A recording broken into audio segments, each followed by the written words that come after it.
বেশি, যে এটা পিএসসির ওয়েবসাইট থেকে ডাউনলোড করা, কিন্তু তবুও তোমার জুম করলে এটা ফেটে যাচ্ছে। যাই হোক, পরের প্রশ্ন, পি এবং Q can do a work in 12 দিনে। তাহলে পি এবং কিউ একটা কাজ করে কত দিনে? 12 দিনে।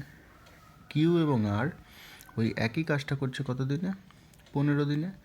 এবং আর এবং পি ওই একই কাজটা করছে কত দিনে? 20 দিনে। ভালো কথা। এবার এদের তিনজনের এলসিএম কত হচ্ছে? 60।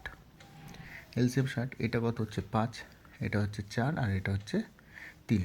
এবার দেখো, এই যে তিনটেই যদি যোগ করে নিই এখানে, তাহলে আমার আলটিমেটলি বেরোবে কত? পি একটা আছে, এখানে একটা আছে, পি দুটো, পি এখানে দুটো, আর কিউ দুটো। তাহলে 2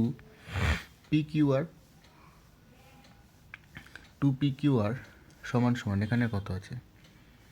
এফিসিয়েন্সিগুলো 5 আর 4 9 আর 3 12। তাহলে PQR কত? PQ এবং আর কত? 12 দিয়ে, 2কে 12 দিয়ে কাটলে কত? 6। তাহলে তিনজনের এফিসিয়েন্সি কত? 6। এবার পি বলছে will do it alone, P একা কত দিনে করবে? তো দেখো, পি প্লাস কিউ প্লাস আর টোটাল হচ্ছে 6 দিন, মানে 6 ইউনিট।